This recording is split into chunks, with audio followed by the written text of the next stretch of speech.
आज अपन सीखेंगे सम व विषम संख्याएं।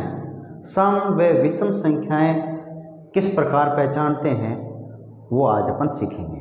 तो आइए देखते हैं कि सम संख्या किसको बोलते हैं। सम संख्या वो होती है जिसमें दो का भाग पूरा पूरा चला जाए। जिसमें दो का भाग पूरा पूरा चला जाए वो सम संख्या मानी जाती है।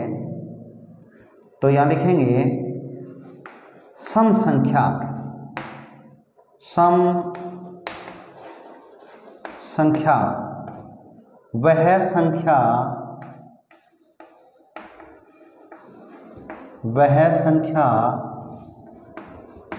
जिसमें दो का भाग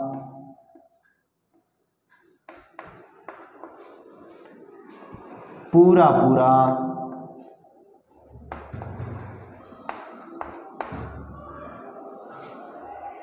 जाए।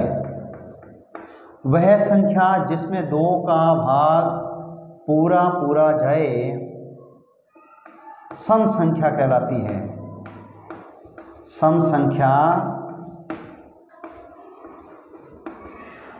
कहलाती है। सम संख्या कहलाती है। अब देखिए विषम संख्या। अब इसका उल्टा, जिसके अंदर दो का भाग पूरा पूरा न जाए वो विषम संख्या कहलाएगी। ये तो होगी सम संख्या। और दूसरी है विषम संख्या। विषम संख्या वह संख्या जिसमें दो का भाग पूरा पूरा ना जाए विषम संख्या कहलाती है। विषम संख्या कहलाती है। अब देखिए अपन विविध उदाहरणों के माध्यम से, मतलब बिल्कुल जीरो लेवल से समझेंगे, छोटी क्लास के स्तर से समझेंगे कि सम संख्या को कैसे पहचाने और विषम संख्या को कैसे पहचाने। सिर्फ इस प्रकार इन परिभाषा लिखने से ही संख्या पहचान में नहीं आ जाती है। तो देखिए वह संख्या जिसमें दो का भाग पूरा पूरा जाए सम संख्या कहलाती है, और वह संख्या जिसमें दो का भाग पूरा पूरा न जाए या कुछ शेषफल बच जाए उसको विषम संख्या के नाम से जाना जाता है। अब समस्या ये है कि जैसे छोटी संख्या लिख दी कि 8 लिख दिया तो आप पहचान लेंगे। 8 लिख दिया तो आप पहचान लेंगे कि इसके अंदर दो का भाग पूरा पूरा जाता है कि नहीं आ जाता है। अब छोटी संख्या जैसे इस 8 को पहचानोगे कि इसके अंदर तो दो का भाग पूरा पूरा जाता है, तो ये संख्या हो गई सम। और आपको कह दिया कि 9 सम है कि विषम है, तो आप फटाक से पहचान लेंगे कि 9 के अंदर दो का भाग पूरा पूरा नहीं जाता है, तो 9 होगी विषम। 9 होगी विषम। लेकिन समस्या कहाँ आती है? जब संख्या बड़ी आ जाए।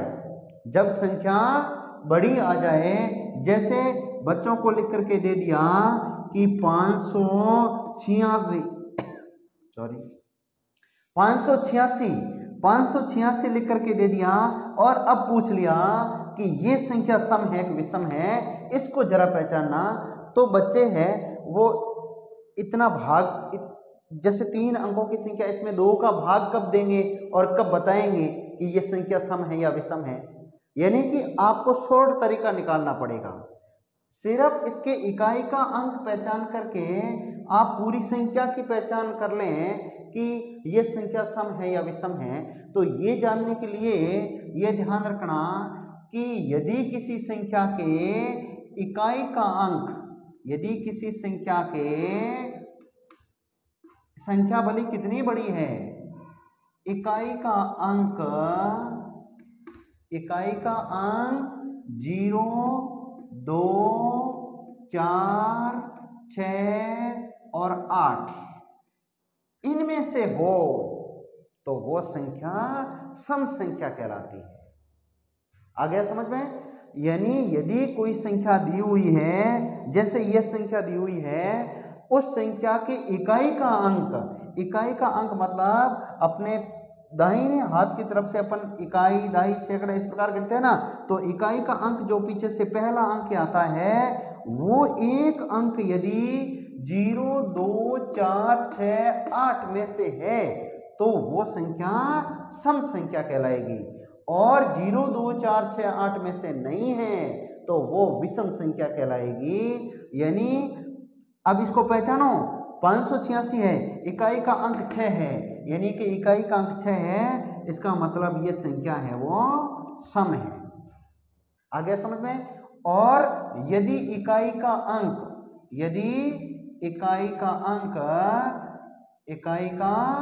अंक अब इसको छोड़ लीजिए कि 0 के बाद में 1, 2 को छोड़ो, 3, 4 को छोड़ो, 5, 6 को छोड़ो, 7 और 9। इकाई का अंक यदि ये है, इकाई का अंक 1, 3, 5, 7, 9, इनमें से कोई इकाई का अंक है तो वो संख्या विषम कहलाएगी। जैसे मैं एक उदाहरण लिख रहा हूं, लिखा हुआ है 877 लिखा हुआ है, 877 लिखे हुए हैं, तो आपको फटाक से इसका इकाई का अंक देखना है, आपको सिर्फ इसके इकाई का अंक ही देखना है, और इकाई का अंक देखते ही निर्धारित हो जाएगा कि वो संख्या सम है या विषम है। अब देखिए इकाई का अंक क्या है, 7 है, 0, 2, 4, 6, 8 में से नहीं है ना, इसका मतलब वो इसमें है, उनमें से नहीं है। आपको दोनों याद रखने की आवश्यकता नहीं है, आपको सिर्फ ये याद रखना है कि वो संख्या सम है कि नहीं है, और यदि वो संख्या सम नहीं है तो विषम है, बस दूसरा कोई विकल्प ही नहीं है। आपको सिर्फ 0, 2, 4, 6, 8 इनका ध्यान रखना है, इतने ही अंक आपको याद रखने हैं कि यदि अंक इकाई का 0, 2, 4, 6, 8 ये है तो वो संख्या है सम, और ये इनमें से नहीं है तो समझ लो वो इनमें से होगी, बस इनमें से नहीं है तो वो संख्या विषम होगी। अब 0, 2, 4, 6, 8 में से 7 नहीं आते ना, इसका मतलब ये संख्या होगी विषम।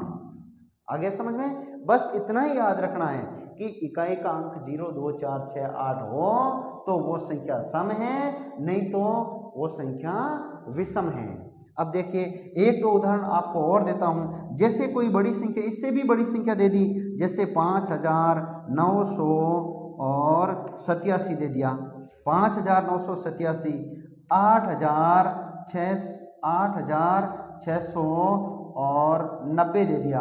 अब इतनी बड़ी संख्या दे दी तो भी आप फटाक से पहचान लोगे कि वो संख्या सम है या विषम है। तो देखिए ये इस संख्या को पहचानो, ये हजारों में लिखी हुई है संख्या, लेकिन आप इकाई का अंक देखो, सिर्फ इकाई का अंक कितना दिया हुआ है 7, यानी 0, 2, 4, 6, 8 में से नहीं है ना, इसका मतलब ये संख्या विषम है, ये संख्या विषम है। और 8690 ये संख्या सम है या विषम है, इसको पहचानने के लिए सिर्फ आपको इकाई का अंक देखना है। अब इकाई का अंक कितना लिखा हुआ है 0, तो बस जो इकाई का अंक 0, 2, 4, 6 और 8 मिल जाए, इनमें से मिल जाए तो वो संख्या सम है।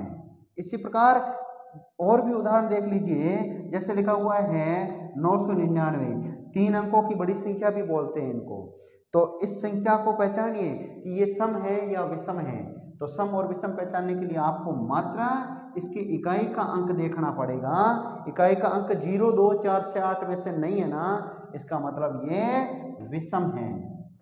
और लिखी हुई है 1000, 1000 लिखे हुए हैं, तो ये पूरी संख्या आपको देखने की जरूरत नहीं है। यानी पूरी संख्या न देख करके आपको सिर्फ इकाई का अंक देखना है कि इकाई में क्या आया हुआ है, 0, 2, 4, 6, 8 में से है या नहीं। यानी 0, बस 0 मिल गया तो इकाई का अंक 0 तो है ही, इसलिए ये संख्या सम है। बस इतना ही समझना है कि वो संख्या सम है या विषम है, ये समझने के लिए ये इतना ही काफ़ी है कि इकाई का अंक। बाकी ये परिभाषा जैसे 2 का भाग पूरा पूरा जाता है कि नहीं जाता है, अब 2 का भाग लगा करके कब पता लगाएंगे कि वो संख्या सम है या विषम है। बस आपको एक छोटी सी ट्रिक याद रखनी है कि इकाई का अंक आपको इनमें से मिल जाए तो फटाक से उस संख्या को आप सम बोलेंगे, और इनमें से नहीं मिलता है, यानी जैसे 3 आ गया तो 3 इनमें नहीं है, 3 इनमें नहीं है तो वो संख्या विषम है। वैसे मैंने विषम की संख्याओं का इकाई का अंक भी लिखा है, लेकिन दोनों याद रखने की आवश्यकता नहीं है, आपको केवल इतना याद रखना है, बस इकाई का अंक उनमें से है तो वो संख्या सम है, अन्यथा वो संख्या विषम है।